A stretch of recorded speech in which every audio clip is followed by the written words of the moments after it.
নমস্কাৰ, মই নিপু দত্ত। এতিয়া প্ৰায় ৰাতি 2 বাজিবৰ হ'ল। সাৰে আছোঁ।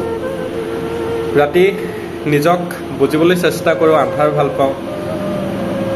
নিসংগ ৰাতিবোৰ অকলশৰে থাকি ভাল পাওঁ। দিনটো জনসমাগম, অফিচ এইবিলাকত থাকি ৰাতি হয়তো নিজকে জনশূন্যত নিজক বিচাৰি ভাল পাওঁ।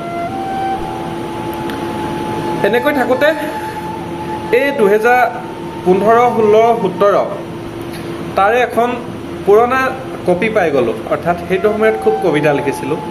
এতিয়াও অৱশ্যে কবিতাৰ প্ৰতি প্ৰেম, কবিতা লিখি ভাল পাওঁ বৰ্তমানো, আৰু ভৱিষ্যতেও চাগে লিখিম, কিন্তু সেই সময়ত বহুত লিখিছিলোঁ। আপোনালোকে মোৰ ইউটিউবত গ'লে গম পাব কিছুমান কবিতা। অৰ্থাৎ এই কপিখন আখৰবিলাকো চাগে একদম ইটোৱে সিটোৱে লাগি মোহাৰি গৈছে। তো বহীখন চাই থাকোঁতে এটা কবিতা পাই গ'লোঁ 2016তে লিখা। কবিতাটো মই ভাবোঁ বৰ্তমান পৰিস্থিতি আৰু বৰ্তমান সমাজৰ লগত একেবাৰে সামঞ্জস্য আছে। কবিতাটো পাঠ কৰি দিম এবাৰ, আপোনালোকে ভালকৈ শুনিব। আৰু মই ভাবোঁ প্ৰত্যেকটো শব্দৰ বৰ্তমান পৰিস্থিতিৰ লগত সামঞ্জস্য আছেই। আৰু যদি কিবা ভুলো দেখে আঙুলিয়াই দিব, মই শুদ্ধ কৰিবলৈ চেষ্টা কৰিম। কাৰণ 2015-16 মই ক্লাছ 9-10ত আছিলোঁ। তো কিবা ভুলো হ'ব পাৰে। গতিকে আপুনি ভালকৈ এবাৰ শুনিব বুলি মই অন্তৰৰ পৰা অপেক্ষা কৰিছোঁ, লগতে আশাও কৰিছোঁ। কবিতাটোৰ শিৰোনাম আছিলে সুখী কোন। সুখী কোন? হাঁহিছে মহাজন, কান্দিছে শ্ৰমিক। অট্টালিকা সুউচ্চ, জুপুৰি উচ্ছন্ন। দুখীয়াৰ বস্তিত কান্দোনৰ চিহ্ন ভিন্ন। ধেত তেৰি, ক'ত পৰিৱৰ্তন? সুখী কোন? শাসনৰ ঘোঁৰাত উঠি ফেশ্বনত উন্মুক্ত।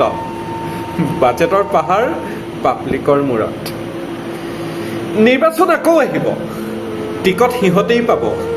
শ্লোগানো লিখিব, অসম বিদেশী মুক্ত হ'ব, স্মাৰ্ট চিটি হ'ব, নিবনুৱা কমিব। কিন্তু শাসনৰ ঘোঁৰা যেতিয়া হাতলৈ আহিব, বিদেশী আনিব, ভোট বেংক গঢ়িব। শিক্ষিতক দৌৰাব, অশিক্ষিতক চাকৰি টেবুলৰ তলেৰে দিব। মহাজনেই সুখী, মহাজনেই পুষ্ট। আৰু এদিন ঘোঁৰা ভাগৰিব, নতুন পৰিকল্পনা। এইবাৰ এডাল কাৰ মাৰিব, ধৰ্মক বিচ্ছেদ কৰা শৰ। সৃষ্টি কৰিব এক নতুন ৰং, দিল্লীৰ গাদীত বহি ৰং চাব।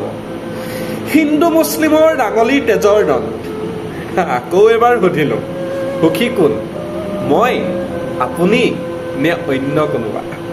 হয়তো ময়ো সুখীও নহয়, আপুনিও নহয়, হয়তো অন্য কোনোবা।